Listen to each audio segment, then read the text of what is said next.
நம சிவாய.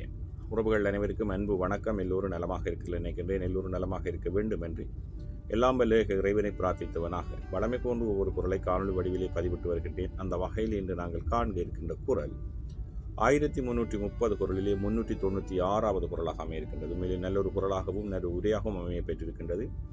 எங்களுடைய காதுகளிலே நாங்கள் பாடசாலை காலங்களில் கேட்ட ஒரு குரலாகத்தான் இருக்கும் நினைக்கிறேன். கல்வியினுடைய முக்கியத்துவத்தை அழகாக எடுத்துச் சொல்லக்கூடிய ஒரு குரலையும் உரையையும் காண்போமாக இருந்தால், தொட்டனை தூறும் மணற்கேணி மாந்தர்க்கு கற்றனை தூறும் அறிவு.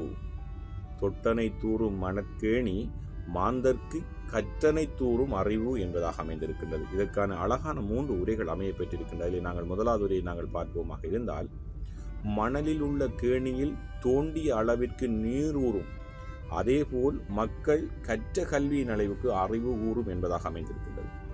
அதாவது ஒரு மணலிலே ஒரு இடத்திலோ நாங்கள் எவ்வளவு ஆழத்துக்கு தோண்டுகின்றோமோ அந்த அளவுக்கு நீரை நாங்கள் பெற்றுக்கொள்ள முடியும். அதே போன்றுதான் கல்வியை நாங்கள் எவ்வளவு ஆழமாக நாங்கள் கற்றுக்கொள்கின்றோமோ அந்த அளவுக்கு அந்த அறிவினுடைய ஊற்று, கல்வியினுடைய ஊற்று எங்களுக்கு ஊறும் என்பதாக, பெருகும் என்பதாக முதலாவது உரை அமைந்திருக்கின்றது. அதே போன்றுதான் கலைஞரவர்களும் தொட்டனை தூறும் மணற்கேணி மாந்தர்க்கு கற்றனை தூறும் அறிவு என்ற குரலுக்காக அழகான ஒரு உரையை தந்திருக்கின்றார்கள். அதை பார்ப்போமாக இருந்தால், தோண்ட தோண்ட ஊற்று நீர் கிடைப்பது போல தொடர்ந்து படிக்க அறிவு பெருகிக் கொண்டே இருக்கும். உண்மையிலேயே எங்களுக்கு கல்வியினுடைய மகத்துவம் கற்காதவர்களுக்குத்தான் தெரியும். ஆனால் கற்கின்ற காலங்களில் நாங்கள் எந்தவித சொல்லும் கேட்காமல் இருப்போமாக இருந்தால் எங்களுடைய அந்த வயதை கடந்ததன் பிற்பாடு நாங்கள் பல சிந்தனைகள், பல பிழைகளை விட்டவர்களாக அதன் பிற்பாடு தான் நாங்கள் உணர்ந்து கொள்ள முடியும். ஒரு கேணியிலோ ஒரு இடத்திலோ நாங்கள் எவ்வளவு ஆழத்துக்கு தோன்றுகின்றோமோ அந்த அளவுக்கு சுத்தமான நீர், அதாவது நீர் நிறைய கிடைக்கும்.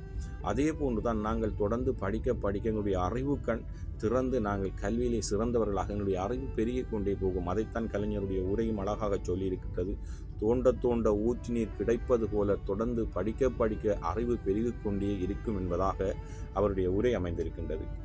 தொட்டனை தூறும் மணற்கேணி மாந்தர்க்கு கற்றனை தூறும் அறிவு என்ற பொருளுக்காக சாலமன் பாப்பை அவர்களும் அழகான ஒரு சுருக்கமான உரையை தந்திருக்கின்றார்கள். அதை பார்ப்போமாக இருந்தால், மணலில் தோண்டிய அளவுக்கு குளத்து நீர் ஊறும், மகத்தான அளவே கற்ற அறிவு வளரும் என்பதாக அவர் அழகாக சொல்லியிருக்கின்றார். அதாவது மணலில் தோண்டிய அளவுக்கு, அதாவது சிறு குளத்தில் நீர் ஊறும், மக்கள் கற்ற அளவே அறிவு வளரும் என்பதாக அவர் குறிப்பிட்டிருக்கிறார். அதாவது மணலிலே ஒரு குளக்கரையில் எங்கே நாங்கள் எவ்வளவுக்கு நாங்கள் ஒரு குறைந்த அளவிலே நாங்கள் தோண்டுவோமாக இருந்தால் அந்த காலங்களை பொறுத்து குறுகிய அளவு நீர் தான் அந்த இடத்திலே ஊறும்.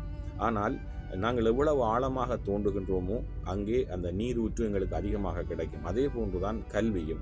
நாங்கள் எவ்வளவு நாங்கள் கற்றுக்கொள்கின்றோமோ அந்த அளவுக்கு தங்களுடைய அறிவு வளரும். நாங்கள் ஆழமாக, இன்னும் ஆழமாக நாங்கள் தோண்ட நீர் ஊறுவது போல நாங்கள் ஆழமாக கற்றுக்கொண்டே இருப்போமாக இருந்தால் எங்களுடைய அறிவுக்கண்ணும் எங்களுடைய கல்வியும் எங்களுடைய அறிவும் வளர்ந்து கொண்டே போகும் என்பதைத்தான் சாலமன் பாப்பனுடைய உரையும் அழகாக சொல்லியிருக்கின்றது. இன்றைய குரலுக்கான 3 உரைகளும் கல்வியினுடைய மகத்துவத்தை, கற்க வேண்டியவற்றை, நாங்கள் கட்டாயம் கல்வியை கற்க வேண்டும் என்பதை அழகாக வலியுறுத்தி சொல்லுகின்றது. நல்லொரு குரலாகவும் நல்லொரு உரையாகவும் அமைய பெற்றிருக்கின்றது. தொட்டனை தூறும் மணற்கேணி மாந்தர்க்கு கற்றனை தூறும் அறிவு. நாங்கள் ஒரு இடத்திலே நாங்கள் ஆழமாக குழியை தோண்டுகின்ற பொழுது அந்த இடத்தில் எவ்வாறு நீர் ஊறுகின்றதோ, நாங்கள் ஆழமாக தோண்ட இவ்வளவு ஊற்று நாங்கள் நீரை பெற்றுக்கொள்ள முடியுமோ அதே போன்றுதான் நாங்கள் தொடர்ந்து கற்றுக்கொண்டே இருப்போமாக இருந்தால் எங்களுடைய அறிவும் எங்களுடைய செயலும் உண்மையிலே நாங்கள் வளர்ந்து கொண்டே போகும். நாங்கள் கற்றவர்களாக, கற்றறிந்தவர்களாக, சிறந்தவர்களாக நாங்கள் சமுதாயத்திலே வாழ வேண்டும். அதைத்தான் இந்த குரல் அழகாக சொல்லியிருக்கின்றது. கல்வியின் முக்கியத்துவத்தை நல்லொரு குரலாக அமைந்திருக்கின்றது. நாங்களும் எங்களுடைய வாழ்விலே தொடர்ந்தேர்ச்சியாக கற்றுக்கொண்டிருப்போம். நல்லொரு குரலாக அமைந்திருக்கிறது. தொட்டனை தூறும் மணற்கேணி மாந்தர்க்கு கற்றனை தூறும் அறிவு. ஓம் நம சிவாய. நன்றி, வணக்கம். அடுத்த குரலை சந்திக்கலாம்.